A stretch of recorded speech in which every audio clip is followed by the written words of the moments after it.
آپ کو ربیع الاول کے مہینے میں تو یہی بتایا جاتا ہے کہ آپ رحمت للعالمین ہیں، ہے نا؟ آپ تو بہت نرم و گداز ہیں۔ یوں پیش کیا جاتا ہے جیسے آج کے محلے کا مولوی اور پیر ہو کہ زمین پر پاؤں رکھے تو نیچے گدیاں بچھائی جائیں۔ اللہ اکبر، رحمت للعالمین ہیں، وما ارسلناک الا رحمت للعالمین، اس میں کوئی شک نہیں۔ ڈاکٹر جب آپریٹ کرتا ہے اس کے دل میں بھی رحمت ہوتی ہے۔ وہ تیرا بازو کاٹ کر پھینک رہا ہوتا ہے، بظاہر وہ بڑا ظالم نظر آ رہا ہوتا ہے، لیکن تو پیسے دے کے، شکریہ ادا کر کے، ممنون بن کر اس سے بازو کٹواتا ہے، اس لیے کہ تو سمجھتا ہے آج یہ بازو نہ کٹا تو کل سارا کچھ ہی جاتا رہے گا۔ ایسے ہی اس معاشرے کے وہ ناسور جو رب ذوالجلال کے مقابلے میں مسلمانوں پر ظلم ڈھاتے اور اللہ کی بغاوت کرتے ہیں، ان ناسور بازوؤں کو کاٹنا باقی امت کے لیے رحمت ہوا کرتا ہے۔ آپ کی رحمت اس معنی میں بھی ہے۔ آپ واقعہ رحمت للعالمین ہے، وہ ظالم کٹے، نیچے سے اسلام نکلا، اسلام ان پر رحمت بن کر چھا گیا، وہ اسلام کے سائے کے نیچے آ کر سکھ کا سانس لینے لگ گئے۔ آپ نے بحثیت مجموعی پورے معاشرے کو، پوری دنیا کو اسلام دیا، اور اسلام سلامتی سے ہے، ایمان امن سے ہے۔ یہ امن اور سلامتی امت اسلامیہ کے لیے، بنی نوع انسان کے لیے رحمت ہوا کرتی ہے۔ آپ کا دین رحمت لے کر آیا، لیکن جو ناسور ہے اس کے لیے رحمت نہیں ہوتی۔ آپ کے ابے کو کسی نے قتل کیا ہو، پھر آپ کہو جی میں تو بڑا رحیم و کریم ہوں، پھر ہم دیکھتے ہیں تیرے اندر کتنی رحمت ہے۔ کہتا ہے مجھے وہ نظر آ جائے میں اس کا خاندان تباہ کر دوں گا۔ اب تیری رحمت کہاں چلی گئی ہے؟ وہ جو ٹرکوں کے پیچھے لکھ دیتے ہو کہ پیار سب کے لیے، باپ کے قاتل کے لیے بھی پیار ہے کیا؟ تو میرے بھائیوں، جو اس امت کے لیے نقصان دہ لوگ ہیں ان کے لیے رحمت نہیں، ان کو کاٹ دینا باقی امت کے لیے رحمت ہوا کرتا ہے۔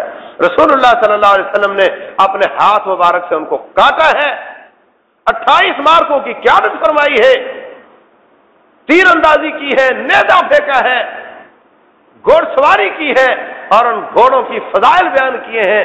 اور اس گھوڑوں کی فضائل اس سے زیادہ کیا ہو سکتے ہیں کہ رب ذوالجلال کہیں نبی صلی اللہ علیہ وسلم کی ذات کی قسم اٹھاتا ہے اور کہیں ان گھوڑوں کی قسم اٹھاتا ہے جس پر آپ سوار۔ کوئی چھوٹی سی بات ہے؟ فرمایا الخیل معقود فی نواسیھا الخیر الی یوم القیامہ، گھوڑے کے ماتھے کے بالوں میں قیامت تک کے لیے خیر رکھ دی گئی ہے۔ اور سنو، فرمایا وَأَعِدُّوا لَهُم مَّا اسْتَطَعْتُم مِّن قُوَّةٍ وَمِن رِّبَاطِ الْخَيْلِ، ان کافروں کے لیے قوت تیار کرو اور گھوڑے باندھ کر رکھو۔ اب گھوڑے باندھ کر رکھیں گے تو کیا ہوگا؟ آپ سمجھو کہ آج کل تو ڈرون کا زمانہ ہے، B-52 کا زمانہ ہے، اب گھوڑوں کا کیا فائدہ ہوگا؟ نہیں، آج بھی جو میدانوں میں جاتے ہیں وہ جانتے ہیں کہ گھوڑے آج بھی استعمال ہوتے ہیں، اور آپ کی بات سچی ہے، قیامت تک استعمال ہوتے رہیں گے۔ اللہ اکبر۔ رسول اللہ صلی اللہ علیہ وسلم کو اطلاع ملی کہ کوئی لشکر مدینہ کے اڑوس پڑوس میں اچانک آ بیٹھا ہے اور وہ مدینہ پر حملہ آور ہونے والا ہے۔ صحابہ اکرام میں ہلچل مچ گئی، اپنے اپنے کام چھوڑے، جا کر کے جنگی لباس پہنا، گھوڑے کو زین لگائی اور اس کو ایڑی لگائی اور بھاگنا شروع کیا۔ جب باہر نکلے مدینہ سے، جس طرف خطرہ تھا اس طرف گئے تو کیا دیکھتے ہیں کہ رسول اللہ صلی اللہ علیہ وسلم گھوڑے کی ننگی پیٹھ پر پورا علاقہ سرچ کر کے واپس تشریف لا رہے ہیں۔ صحیح بخاری اور مسلم کی حدیث۔ گھوڑے کی حضرت طلحہ، ابو طلحہ انصاری کے گھوڑے پر ننگی پیٹھ پر وہ خالی تلوار پکڑی اور گھوڑا پکڑا اور دوڑ لگا دی۔ سارا علاقہ اکیلے سرچ کیا اور واپس آ کر فرمایا لم تراؤ ڈرو نہیں گھبراؤ نہیں، میں نے سارا علاقہ دیکھ لیا ہے، خبر جھوٹی ہے اور یہ گھوڑا بہت اچھا، انا لوجدناہ لبحرن، ہم نے اس کو سمندر کی طرح پایا ہے کہ ایسے چلتا تھا جیسے سمندر چلتا ہے۔ گھوڑے کی تعریف کی۔ ہم میں سے کون ہے جو گھوڑے پہ بیٹھ سکتا ہے؟ 5 منٹ بیٹھ سکتا ہے، 1 کلومیٹر سفر کر سکتا ہے، اور ہم امتی کس کے ہیں؟ محمد رسول اللہ صلی اللہ علیہ وسلم۔ یہ وہ میدان ہے کھیل کے جس میں مقابلے کی ضرورت ہے، جس میں مقابلہ مطلوب ہے۔ اللہ اکبر۔ رسول اللہ صلی اللہ علیہ وسلم فرماتے ہیں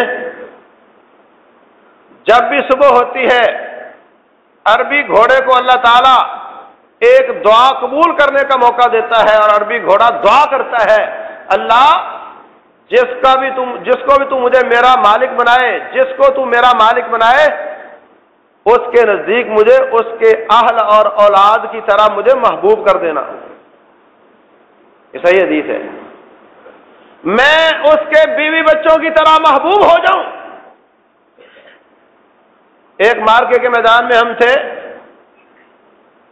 گھوڑا کسی نے ادھار مانگ لیا ایک ساتھی سے، کئی دنوں کے بعد واپس کیا تو مالک کہنے لگا یہ مجھے شکایت کر رہا ہے کہ تو نے مجھے کس کو دے دیا تھا۔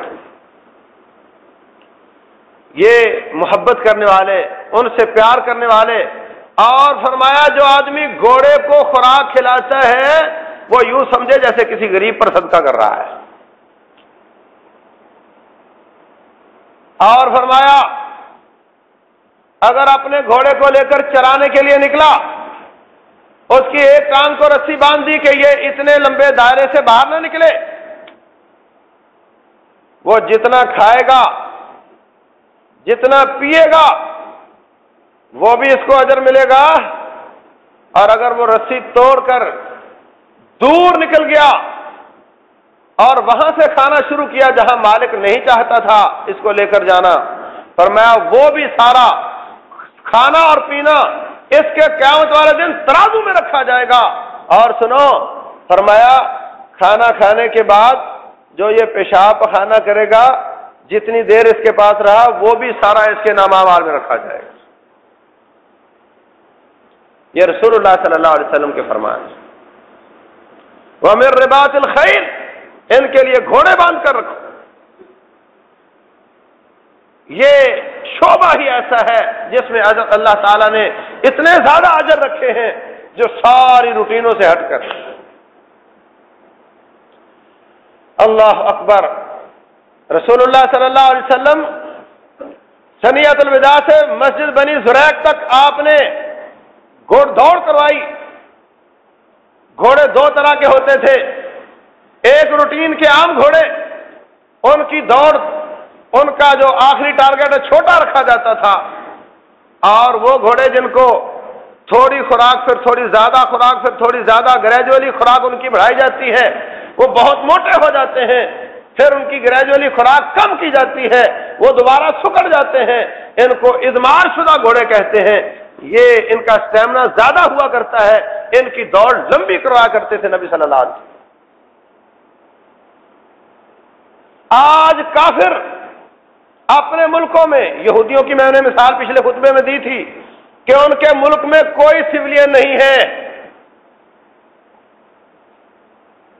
ان کے ملک میں کوئی سویلین نہیں ہے، اور عیسائیوں کا آپ جا کر کے سرچ کر لو نیٹ پہ، سنائپر لکھ کر لو، 10 کمپنیاں آپ کو پرائیویٹ ایسی ملیں گی جو لوگوں کو بلاتی ہیں کہ آؤ ہم آپ کو تیر اندازی سکھاتے ہیں، ہم آپ کو سنائپر گن سکھاتے ہیں، اور ان کو دہشت گرد نہیں کہا جاتا۔ 10 کمپنیاں علل اعلان ویب سائٹس بنا کر بیٹھی ہوئی ہیں جو لوگوں کو یہ کہتی ہیں کہ آؤ ہم آپ کو تیر اندازی سکھاتے ہیں، آپ کو شمشیر زنی سکھاتے ہیں۔ شمشیر زنی کا معنی باقاعدہ لمبی لوہے کی تیز تلوار، اور دوسرا اپنے اوپر وہ مخصوص آلات پہن کر دفاع کرتا ہے، اور شمشیر زنی آج کافر اپنے جوانوں کو سکھا رہا ہے۔